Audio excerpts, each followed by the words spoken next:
शुभ संध्या बच्चों। आप सभी कैसे हैं? आप सुरक्षित होंगे, स्वस्थ होंगे, कुशल मंगल से घर पर होंगे। तो हम लोग अब आज का ऑनलाइन क्लास शुरू करते हैं। मैं चंद्रशेखर प्रसाद साहू, प्रधानाध्यापक, कन्या मध्य विद्यालय कुटुंबा औरंगाबाद, आज के ऑनलाइन क्लास में आप सभी का स्वागत करता हूं। बच्चों, आज हम लोग 7वीं कक्षा की हिंदी पाठ्य पुस्तक का एक पाठ पढ़ेंगे। यह पाठ बच्चों जीवनी है। जीवनी में किसी महापुरुष, किसी प्रसिद्ध व्यक्ति, किसी चर्चित व्यक्ति के बारे में जानकारी दी जाती है, आलेख लिखा जाता है, तो उसे हम कहते हैं जीवनी। जीवनी साहित्य की एक विधा है जिसके माध्यम से हमें महत्वपूर्ण व्यक्तियों के बारे में जानने का मौका मिलता है। उनका जन्म कहाँ हुआ, उनका प्रारंभिक जीवन कैसे बीता, माता पिता का क्या नाम था, युवावस्था में क्या किए, जब और बड़े हुए तो समाज के लिए, देश के लिए क्या योगदान उनका रहा, कौन कौन से उसमें गुण थे। ये सारी चीजों का जब हम आलेख लिखते हैं तो उसे हम जीवनी कहते हैं। तो बच्चों, आज का जो पाठ है वह एक बहुत ही महत्वपूर्ण व्यक्ति के बारे में जानकारी है और यह जीवनी है। बच्चों, आप बता सकते हैं कि बिहार के कौन कौन ऐसे महापुरुष हैं जिनका हम नाम बहुत आदर के साथ लेते हैं? तो कई महापुरुष हैं, जैसे वाल्मीकि हैं, चाणक्य हैं, और भी ऐसे कई महापुरुष हैं। गौतम बुद्ध हैं, महावीर हैं, सीता जी की जन्मभूमि यही रही है। तो कई ऐसे महापुरुष हैं जिनका नाम बिहार से जुड़ा हुआ है, बिहार की माटी से उनका नाम जुड़ा हुआ है और बिहार की गौरवशाली इतिहास से उनका नाम जुड़ा हुआ है और वे बिहार के गौरवशाली ऐतिहासिक महापुरुष के रूप में जाने जाते हैं, याद किए जाते हैं। बच्चों, ऐसा ही एक और नाम है जो गणितज्ञ थे, ज्योतिषाचार्य थे और खगोलवेता थे, जो बिहार से ही जुड़े हुए थे। तो बच्चों, उनका नाम है आर्यभट्ट। आप नाम सुने होंगे आर्यभट्ट का। तो आर्यभट्ट गणितज्ञ थे, खगोलवेता थे, ज्योतिष शास्त्र के ज्ञाता थे। तो बच्चों, आज जो गणित है, गणित में जो ज्यामिति का उसका भाग है, उसमें कई तथ्य, कई जानकारियां आर्यभट्ट ने दिया और खगोलीय पिंडों के बारे में, आकाशीय पिंडों के बारे में उन्होंने कई ऐसी महत्वपूर्ण जानकारी दी जिसके आधार पर विज्ञान और विकास किया। तो बच्चों, आर्यभट्ट का नाम वैज्ञानिक, खगोलवेता, गणितज्ञ, ज्योतिषाचार्य के रूप में बड़े आदर के साथ लिया जाता है। बच्चों, हमारी जो भूमि है, मातृभूमि भारत है, बिहार है, इसमें कई ऐसे विद्वान, वैज्ञानिक, गणितज्ञ पैदा हुए जिन्होंने अनेक प्रकार के सूत्रों का प्रतिपादन किया, अनेक प्रकार के सूत्रों को जन्म दिया, जिसका लाभ आगे विज्ञान में, गणित में मिला। बच्चों, जब आकाश में चमकते सितारे सदा से मनुष्य के लिए आकर्षण के केंद्र रहे हैं, आकाश में तारे टिमटिमाते हैं, रात्रि में नजर आते हैं, यह देखकर बड़ा आनंद मिलता है। लेकिन इसके प्रति जिज्ञासा मनुष्य का हमेशा से रहा है और इसी जिज्ञासा ने आकाशीय पिंडों के बारे में जानने के लिए मानव को उत्सुक किया और कई विद्वान, कई वैज्ञानिक पैदा हुए। मानव युगों से यह कल्पना करता रहा है कि वह इन नक्षत्रों के रूप, रंग, आकार, रचना को जान सके। मनुष्य हमेशा से यह सोचता आ रहा है, विचारता आ रहा है कि आकाश में जो नक्षत्र हैं उनका रंग, रूप, आकार, आवट, गति कैसे हुई होगी, उसकी यात्रा कर उनके बारे में अनुभव प्राप्त कर सके। यह विचार भी उसके गुदगुदाता रहा है कि किसी न किसी नक्षत्र पर उसके जैसे लोग भी बसते होंगे। मानव की इसी जिज्ञासा ने उसे आकाश में विद्यमान नक्षत्रों की खोजबीन करने के लिए प्रेरित। मनुष्य की हमेशा से जिज्ञासा रही कि जो आकाश में खगोलीय पिंड हैं उन पर भी क्या जीवन रहा होगा, क्या वहां भी मनुष्यों का निवास स्थान होगा, क्या वहां भी जीवन का अस्तित्व होगा, पानी होगा, गैस होगी। तो इस तरह से जिज्ञासा रही है और इस जिज्ञासा ने ही मनुष्य को आकाशीय पिंडों के बारे में, आकाश में जो विद्यमान नक्षत्र हैं, आकाशीय पिंड हैं, उसके बारे में खोजबीन करने के लिए प्रेरित किया। तो मनुष्य जिज्ञासु प्राणी है, उसमें हमेशा से जिज्ञासा रही है नई नई खोज करने का, नया नया आविष्कार करने का। तो इसी ललक ने, इसी जिज्ञासा ने मनुष्य को आकाशीय पिंडों के बारे में छानबीन करने का, खोजबीन करने के लिए प्रेरणा मिला। युगों से चले आ रहे परीक्षणों के कारण ही आज मानव धरती पर बैठे बैठे ही कुछ नक्षत्रों में घटने वाली घटनाओं को जानने में सक्षम हो गया है। आज हम इतना विकास कर चुके हैं, हमारा विज्ञान इतना विकसित हो चुका है कि वह पृथ्वी पर बैठे बैठे अनेक नक्षत्रों के बारे में जानकारी रखता है। वह मंगल के बारे में जानकारी रखता है, बृहस्पति के बारे में जानकारी रखता है, कई ग्रह नक्षत्रों के बारे में इसे जानकारी मनुष्य को है। तो आज मनुष्य जो इतना विकास किया, विज्ञान इतना विकसित किया, ये मनुष्य की जिज्ञासा का ही प्रतीक। मनुष्य हमेशा से उत्सुक रहा है, ज्ञान पिपासु रहा है। वह ज्ञानार्जन करने के लिए तरह तरह का नवाचार, अन्वेषण करता रहा है, जिसका फल यह हुआ कि आज विज्ञान इतना विकसित हुआ। हजारों वर्ष पूर्व भी ग्रह नक्षत्रों के विषय में विस्तार से चिंतन मनन किया गया। आज से ऐसा नहीं है बच्चों कि आज ही विज्ञान का विकास हुआ और ग्रह नक्षत्रों के बारे में उत्सुक मनुष्य हुआ। नहीं, हजारों साल पहले कई ऐसे मनुष्य हुए जिन्होंने ग्रह नक्षत्रों के बारे में जिज्ञासा रखी और उसके बारे में चिंतन मनन किया और कुछ सिद्धांत ये, कुछ सूत्र स्थापित। ऐसे ही व्यक्तियों में भारत के पहले ऐसे व्यक्ति थे जिन्होंने, भारतीय ऐसे व्यक्ति थे जिन्होंने खगोलीय पिंडों के बारे में, आकाशीय पिंडों के बारे में कुछ सूत्र बताए, कुछ सिद्धांत बताए। और वह महान व्यक्ति थे आर्यभट्ट। आर्यभट्ट ने सबसे पहले यह कहा, पृथ्वी अपनी धुरी पर चक्कर लगाती है। सबसे पहला जो पृथ्वी के बारे में बात कही वह आर्यभट्ट ने कही।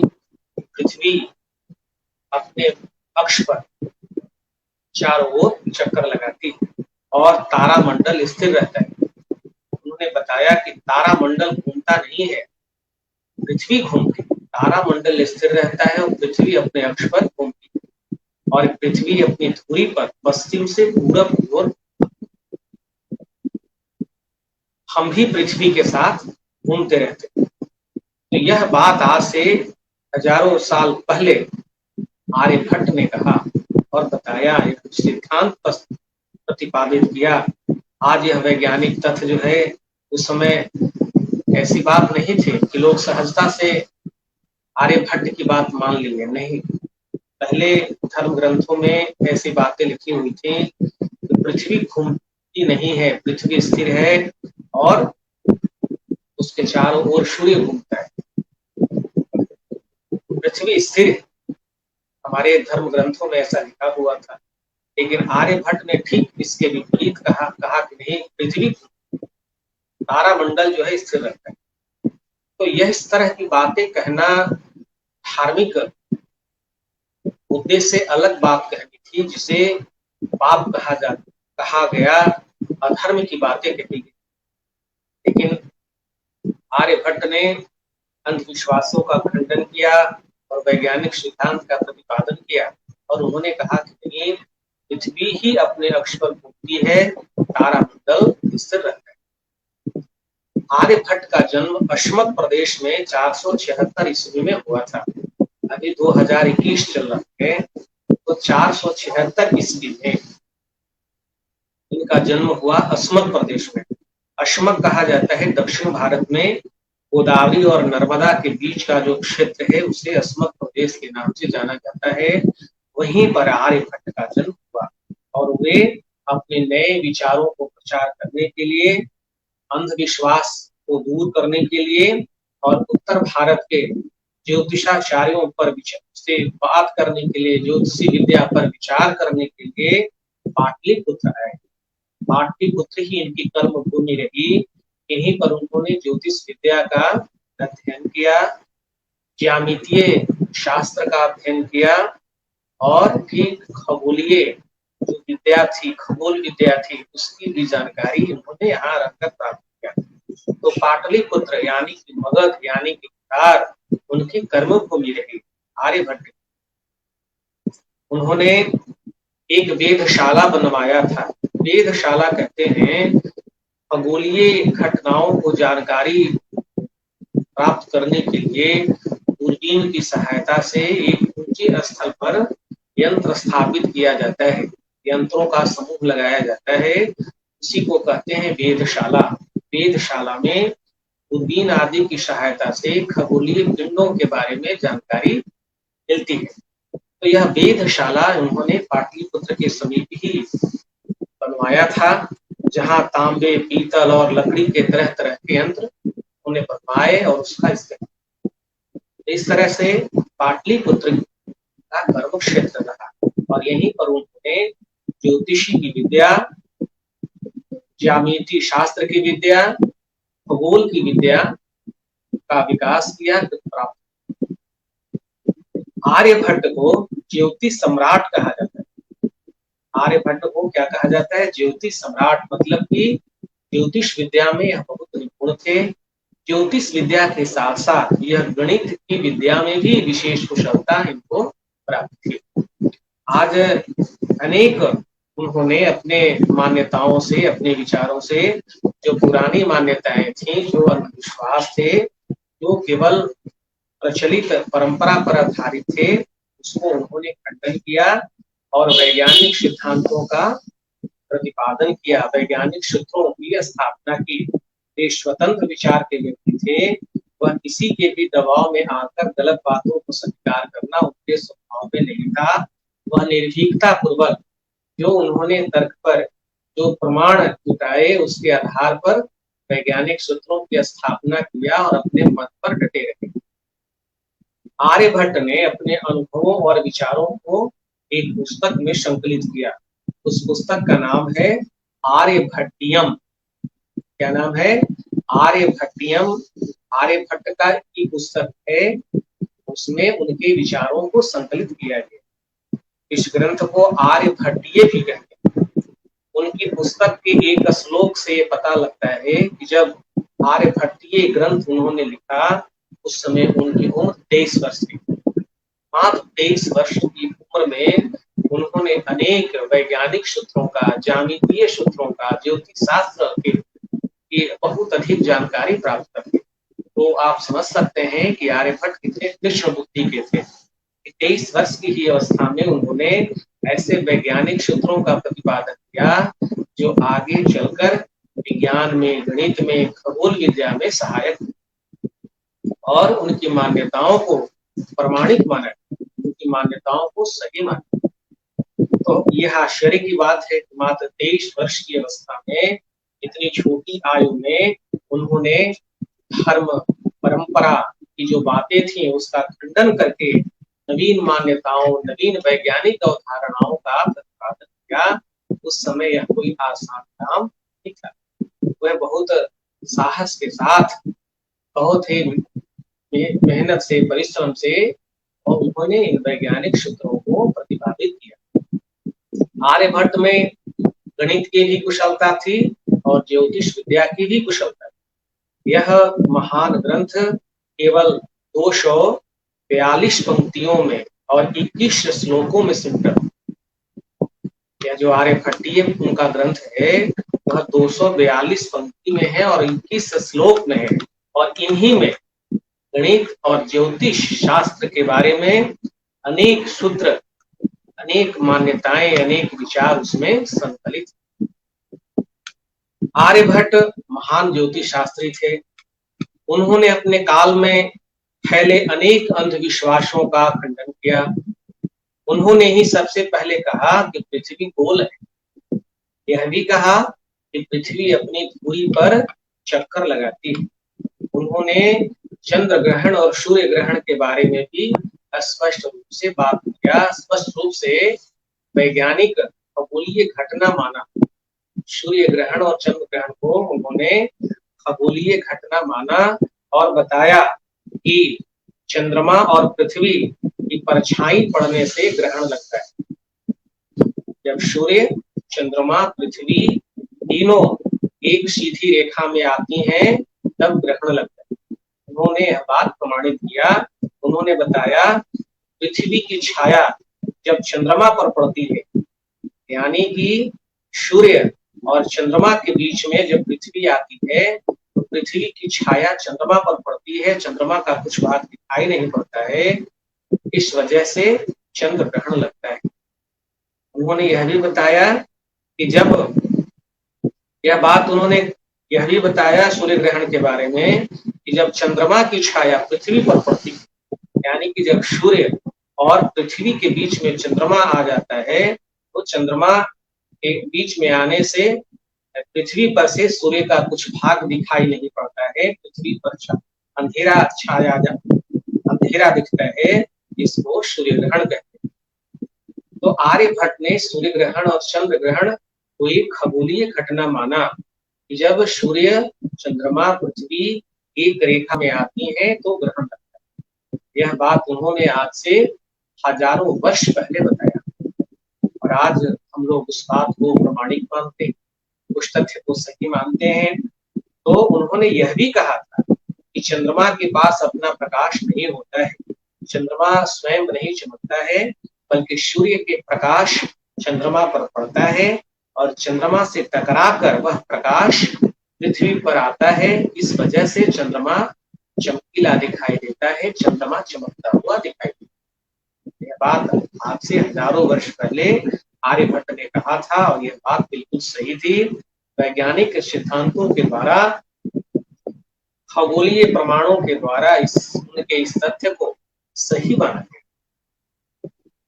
आर्यभट्ट इन अध्ययन से उस समय ने यह भी उन्होंने जान लिया था कि चांद के प्रकट होने तथा पूरा गायब होने के बाद एक निश्चित समय होता है। चंद्रमा का कभी कभी अंश कटा हुआ दिखाई पड़ता है, अंशतः चंद्रमा दिखाई देता है। तो यह जो घटना है इसके बारे में भी उन्होंने बताया था। उन्होंने बताया था कि सूर्य, चांद तथा नक्षत्र एक निश्चित मार्ग पर भ्रमण करते हैं, परिक्रमा करते हैं, और इस मार्ग को उन्होंने कहा रवि मार्ग। रवि मार्ग कहा कि सूर्य के चारों ओर जिस निश्चित रास्ते पर चंद्रमा और नक्षत्र, ग्रह सूर्य की परिक्रमा करते हैं, उन पथ को क्या कहते हैं? रवि मार्ग कहते हैं। इस आधार पर ही ज्योतिषियों ने 12 राशियों का विभाजन किया था। 12 राशि विभाजन किया और आज भी 12 राशि मानी जाती। आज यह भी मान्यता है कि आकाश के ग्रह, नक्षत्र मनुष्य के जीवन पर प्रभाव डालते हैं, परंतु आर्यभट्टीय जो ग्रंथ है इसमें किसी प्रकार का कोई अंधविश्वास नहीं मिलता है। उसमें यह कहीं नहीं लिखा हुआ है कि ग्रह नक्षत्र का मनुष्य के जीवन पर प्रभाव पड़ता है। आर्यभट्टीय ग्रंथ में इस तरह की अंधविश्वास की झलक नहीं मिलती है। उन्होंने जो भी कहा वह पूर्णतया विज्ञान पूर्णतया जो तर्क और प्रयोग प्रमाण पर आधारित था, इस पर ही उन्होंने अपनी बातों को रखा, वैज्ञानिक सूत्र और वैज्ञानिक सिद्धांतों का प्रतिपादन। आर्यभट्ट की एक और सबसे बड़ी उपलब्धि है शून्य की उपयोगिता प्रमाणित करना। उन्होंने शून्य को प्रमाणित किया और उसके आधार पर बड़ी बड़ी संख्या को लिखने में सरलता होने लगी। कंप्यूटर के माप में भी शून्य की महत्व सर्वविदित है। अंतरिक्ष की सभी गणनाएं इसके बिना, यानी कि शून्य के बिना असंभव है। तो कई विद्वानों ने यह माना है कि शून्य का ज्ञान सर्वप्रथम आर्यभट्ट ने ही संसार को दिया। शून्य की खोज, शून्य के बारे में परिकल्पना भारत का योगदान माना जाता है और इसमें आर्यभट्ट का योगदान माना जाता है कि उन्होंने ही शून्य की उपयोगिता को प्रमाणित किया। आर्यभट्ट ने अंक गणित, बीजगणित, रेखा गणित के अनेक सिद्धांत अपनी पुस्तक में दिए। उस समय वृत्त के व्यास और परिधि की जानकारी कम ही गणितज्ञों की थी, लेकिन आर्यभट्ट ने आज से लगभग 1500 वर्ष पहले, 1600 वर्ष पहले लगभग यह अनुसंधान किया और बताया कि यदि वृत्त का व्यास ज्ञात हो तो वृत्त की परिधि भी ज्ञात की जा सकती है। उन्होंने ज्यामितीय कई अवधारणाओं का जन्म। आर्यभट्ट ने गणित की असंख्य बारीकियों को बड़ी कुशलता से समझाया तथा नए नए सिद्धांत स्थापित किए। आर्यभट्ट ने ज्यामिति के क्षेत्र में भी अपनी प्रतिभा का अनुपम प्रदर्शन किया। उन्होंने त्रिकोण की 3 भुजाओं, उसके कोणों का अध्ययन कर कोण की समिति की नई पद्धति की। त्रिभुज के तीनों कोणों के बारे में भी उन्होंने सम्यक ज्ञान दिया। बाद में यूनानी गणितज्ञों ने भी इसकी चर्चा की और धीरे धीरे यह ज्ञान यूरोप में फैला। ज्यामिति तथ्यों का ज्ञान आर्यभट्ट ने सर्वप्रथम दिया था, लेकिन बाद में यहाँ के सिद्धांतों को यूरोप में भी धीरे धीरे फैलाया गया और आज हम ज्यामिति का जो पढ़ते हैं उसमें रेखा गणित को यूनानी गणितज्ञ यूक्लिड के ज्यामिति पर आधारित मानते हैं।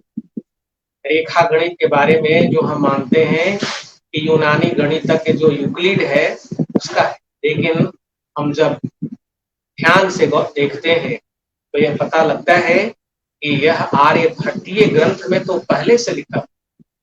आर्यभट्ट ने इसके बारे में सबसे पहले बताया था। आर्यभट्ट ने नया रास्ता दिखाया। उन्होंने दिखा दिया कि विज्ञान की खोज का रास्ता धार्मिक विश्वासों के रास्तों से अलग। धार्मिक मत अलग है, विज्ञान अलग है। जो प्रमाण है वह विज्ञान में अपने वैज्ञानिक सिद्धांतों को उन्होंने प्रमाणित किया, सूत्र से स्थापित किया। ये हमारे देश के महान वैज्ञानिक ही नहीं बल्कि एक क्रांतिकारी विचारक थे। उन्होंने श्रुति, स्मृति और पुराणों की परंपरा के विरोध में सही विचार प्रस्तुत करके उन्हें बड़े साहस का परिचय दिया था और भारत में वैज्ञानिक अनुसंधान की एक स्वस्थ परंपरा स्थापित की। इसलिए आज हमने उन्हें आसमान में उठाया। भारत ने पहले कृत्रिम उपग्रह को जो अंतरिक्ष में भेजा वह उसका नाम आर्यभट्ट रखा। किसी देवता के नाम पर और किसी के नाम पर वह नहीं रखा गया, बल्कि आर्यभट्ट के नाम पर भारत ने अपना पहला कृत्रिम उपग्रह जो बनाया उसका नाम आर्यभट्ट। तो यह आर्यभट्ट को सम्मान दिया गया क्योंकि आर्यभट्ट ने भारत को खगोल विद्या में, ज्योतिष विद्या में, गणित के ज्यामितीय विद्या में, गणित में, रेखा में एक सम्मानजनक स्थान दिलाया और यह स्थान आर्यभट्ट के वैज्ञानिक सिद्धांतों, गणितीय सूत्रों, ज्यामिति के सूत्रों, ज्योतिष के जो मान्यताएं हैं इसके आधार पर भारत को मान सम्मान पूरे विश्व में दिया। तो आर्यभट्ट का योगदान खगोल विद्या में, गणित में और ज्योतिष में अभूतपूर्व रहा है। इसलिए आज हम लोग इसका काम बहुत आदर के साथ आर्यभट्ट जो थे भारत के प्रथम महान गणितज्ञ थे, ज्योतिषाचार्य थे और ज्यामिति के सिद्धांत के प्रतिपादक थे, खगोल विद्या के जनक थे। तो कई इनका योगदान रहा जो विज्ञान, अंतरिक्ष विज्ञान, ज्यामितीय गणित, रेखा गणित, ज्योतिष विद्या का मार्ग प्रशस्त